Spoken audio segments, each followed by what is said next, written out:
जय भीम, जय भारत।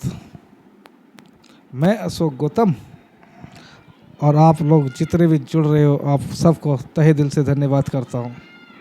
दोस्तों, ABCD अशोक गौतम शिक्षा फ्री अभियान से जितने भी लोग जुड़ रहे हैं, उन सभी को धन्यवाद करता हूँ। आप लोग चाहते हो कि भारत का संविधान पढ़ा जाए, आप लोग चाहते हो भारत का संविधान हम सब देखें, उनकी पिक्चर देखें, तो हाँ, आप लोग ज़रूर चाहते होंगे, पर ये काम मैं करने जा रहा हूँ। आप लोगों को बाबा साहब की पिक्चरें भी दिखाऊंगा और इसका भी कार्यक्रम करेंगे बहुत जल्दी। दोस्तों, अक्सर लोग खड़े हो जाते हैं कि संविधान खतरे में है। संविधान पढ़ाओ तो सही, तभी तो खतरे में होएगा। संविधान तो पढ़ने को मिलता नहीं, पर खतरे में ज़रूर है।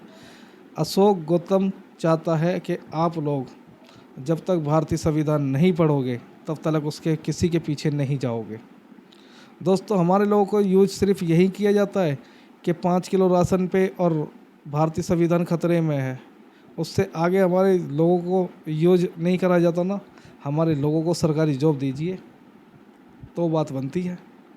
हमारी महिलाओं की जितनी भी विधवा है बेचारी, उनकी पेंशन को बढ़ाइए तो बात बनती है। पर आप लोग हमारे बच्चे को शिक्षा फ्री करिए तो बात बनती है। हमारे लिए ये 5 किलो राशन ज़रूरी नहीं है। भारतीय संविधान भी बचाने के लिए तब चलो जब आपके बच्चे ने पढ़ा हो। मैं पूछना चाहता हूँ, भारतीय संविधान बनकर कब तैयार हुआ था, कितने दिन में तैयार हुआ था? भारतीय संविधान में कितनी भाषाएं हैं? भारतीय संविधान में कितने अनुच्छेद हैं? भारतीय संविधान के अंदर कितने रुपए खर्च हुए थे? भारतीय संविधान के अंदर कितनी भाषाएं हैं? ऐसी चीज़ मुझे कोई बताइए, कमेंट में करके बताइए आप मेरे को। आप लोगों के पास तो आजकल तो गूगल है, ढूंढ के बता दोगे। लेकिन भाई, पढ़ना ज़रूरी है, पढ़ो। हर चीज़ के पीछे मत भागो। अब ये भागना बंद कर दो कि हाँ, जो कोई आपसे ये कहता है कि भाई भारत का संविधान खतरे में है, आप चलो। अरे भाई, जब हमने पढ़ा ही नहीं है तो चले क्यों? आज तक मैं नहीं गया कहीं भी और ना कहीं जाऊंगा जब मुझे बाबा साहब के विचारों के बारे में पता ही नहीं, जब मुझे बाबा साहब की किताबों के बारे में पता नहीं, जब मुझे भारतीय संविधान की ABCD आती नहीं, तो मैं जाऊं क्यों? लेकिन कुछ लोग कहेंगे कि भाई अशोक अब भड़काना स्टार्ट कर रहा है। मैं आपको भड़काना स्टार्ट नहीं कर रहा, मैं आपको ये सिर्फ ये बता रहा हूँ कि भारतीय संविधान हमें पढ़ना चाहिए और हमारे बच्चों को पढ़ाना ही चाहिए। जब बाबा साहब ने संविधान लिखा है, जब उन्होंने संविधान लिख दिया, तो हमारे बच्चे संविधान पढ़ नहीं सकते? अधिकार है हमें पढ़ने का। आप इस बात को सोचिए पहले कि संविधान पढ़ने का हमारा अधिकार है, हम पढ़ सकते हैं। और इस देश के हर नागरिक का अधिकार है कि वो संविधान पढ़े। हम बचाने तभी तो जाएंगे, नहीं तो आपको ऐसे ही बेवकूफ़ बनाते रहेंगे। वो लोग भीड़ इकट्ठी करेंगे और आप लोग चल दोगे कि भारतीय संविधान खतरे में, हम बचाने के लिए चलते हैं। हम किसी आरक्षण के लिए चल देते हैं। पहले समझो उस आरक्षण का मतलब क्या है।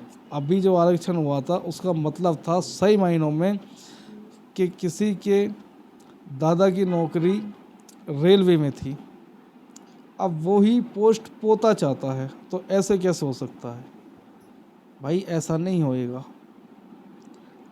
मांगो, हक मांगिए। हक मांगने के लिए किसी ने मना नहीं करा।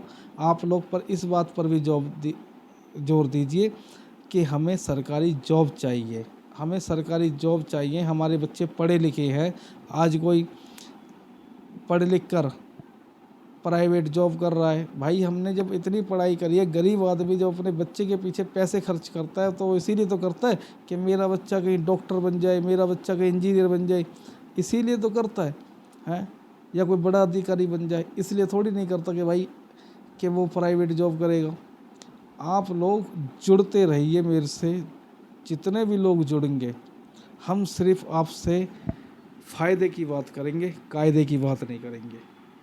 जो मुझे आता है मैं आपको बताऊंगा, जो मुझे नहीं आता आप मुझे बता दीजिए। सिर्फ इतना कर दीजिए, क्योंकि मैं ऐसे ही नहीं कर सकता कि खाली फेसबुक पे डाल दिया कि जय भीम जय भारत, या मुंह से कह दिया जय भीम, मुंह पर जय भीम कहना और बगल में राम रखना, किसी एक के रहो कि एक नाम में दो सवार नहीं हो सकते। तो भाई आप बोलो, देखो आप जय श्री राम भी बोल सकते हो, आप जय भीम भी बोल सकते हो, लेकिन आपको दोनों के बारे में ही समझना पड़ेगा कि हमें जय श्री राम के बारे में तो पढ़ाया जा रहा है, भारतीय संविधान के बारे में पढ़ाया नहीं जा रहा। तो आप इस चीज़ को भी समझिए। इसी के साथ मैं अशोक गौतम, फिर ऐसे ही मिलेंगे ऐसे विचारों के साथ। जय भीम, जय भारत।